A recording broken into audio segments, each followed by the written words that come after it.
ओम। प्रियात्मन, आज मैं आपसे मन की बात नहीं, मन के सत्य की बात करने आया हूं। जिस मन को हम साधारण समझते हैं, वही मन ज्ञान इंद्रियों में श्रेष्ठ है। उसकी गति इतनी तीव्र है कि बिजली भी उसके सामने थम जाए। और ध्यान रखिए, मन केवल तेज ही नहीं, बलशाली भी है। इतना बलशाली कि वह बुद्धि को भी अपने पीछे घसीट ले जाए।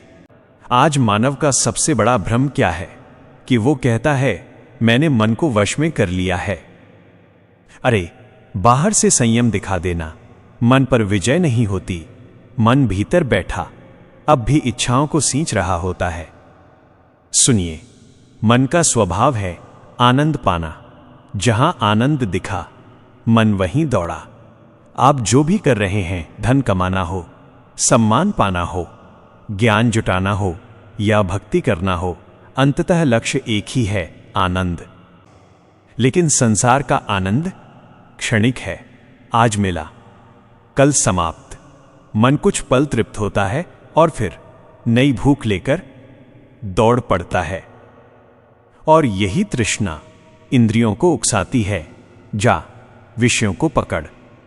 और इस अंधी दौड़ में मानव क्या खो देता है? विवेक।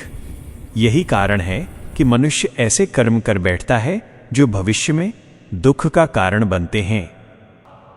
अब प्रश्न उठता है, क्या मन को पूर्ण तृप्ति संभव है? हां, और ध्यान से सुनिए, जिस आनंद से मन की पूर्ण तृप्ति होती है वो संसार में नहीं है। वो है आत्मा का आनंद, ईश्वर का आनंद। भगवान आनंद स्वरूप हैं, आनंद के अथाह सागर हैं। उनके आनंद के सामने ब्रह्मांड के सारे सुख फीके पड़ जाते हैं। ईश्वर के आनंद का केवल एक क्षण भी मनुष्य को संसार से विरक्त कर देता है। जिसने उस आनंद का स्वाद चख लिया, उसकी इच्छाएं अपने आप गिरने लगती हैं। क्योंकि मन आनंद का भूखा है और वो आनंद केवल भगवान के पास है। इसीलिए मन की ये बेचैनी मनुष्य को ईश्वर की ओर ले जाती है। भगवान श्री कृष्ण ने गीता में गर्जना की, इंद्रियों में मैं मन हूं। बड़े बड़े महापुरुष मन के आगे नतमस्तक हुए हैं। क्यों? क्योंकि मन ईश्वर का ही अंश है। 5 इंद्रियों पर मन, मन पर बुद्धि। लेकिन याद रखिए, जब मन उच्छृंखल होता है तो बुद्धि भी भ्रमित हो जाती है। हठ से मन को दबाओगे तो वो और उग्र होगा, जैसे घोड़े की लगाम। जितनी कसोगे घोड़ा उतना ही उछलेगा। लेकिन प्रशिक्षित घोड़ा एक संकेत में रुक जाता है। इसीलिए मन को जीतना है तो हठ से नहीं, युक्ति से जीतो। मन बाहर से नहीं, भीतर से शांत होना चाहिए।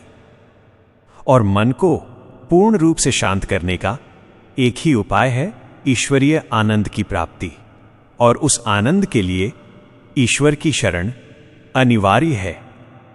अर्जुन ने शरण ली, भक्तों ने शरण ली, भीष्म पितामह ने अपना मन श्री कृष्ण को सौंप दिया। शिव हो, नारायण हो, जगदम्बा हो, हनुमान हो, गुरु हो, गणेश हो या सूर्यदेव, इनकी उपासना आत्मबोध की ओर ले जाती है। बिना आत्मबोध के मन और इंद्रियों का पूर्ण निग्रह असंभव है। इसीलिए श्री कृष्ण ने कहा, सर्वधर्मान परित्यज्य मामेकम शरणम व्रज। आज के युग में ईश्वर के संकेत समझना कठिन है। इसीलिए एक समर्थ सजीव सद्गुरु अत्यंत आवश्यक है। और याद रखिए, सद्गुरु समर्पण से मिलते हैं, खोज से नहीं।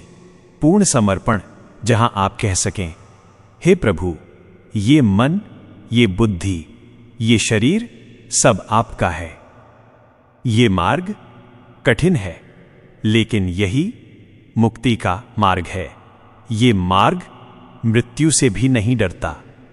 जो पूर्ण समर्पित होता है, उसका मन, बुद्धि और विवेक जागृत हो जाते हैं। वह कर्म करता है लेकिन बंधन में नहीं बंधता। अब साधना की बात सुनिए। नाम जप प्रारंभ कीजिए, भजन को जीवन बनाइए। प्रतिदिन प्राणायाम के बाद कम से कम 10 मिनट ध्यान में बैठिए। विचार आएंगे, घबराइए मत। अच्छे आए, बुरे आए, देखते रहिए, उलझिए मत। धीरे धीरे विचार शुद्ध होंगे, मन शांत होगा, और यही मन की विजय है। प्रिय आत्मन, यदि ये वाणी आपके भीतर कुछ जगा गई हो तो इसे यहीं मत रोकिए। इस वीडियो को लाइक कीजिए, इस संदेश को हर साधक तक पहुंचाइए, शेयर कीजिए और इस चैनल को सब्सक्राइब कीजिए। कमेंट में लिखिए आपके हृदय को कौन सा वाक्य सबसे अधिक लगा, और बताइए मन को जीतने के लिए आप कौन सा अभ्यास कर रहे हैं। ईश्वर, गुरु और इष्ट की शरण में रहिए, सतत अभ्यास करते रहिए। मार्ग स्वयं प्रकट होगा। ओम तत्सत।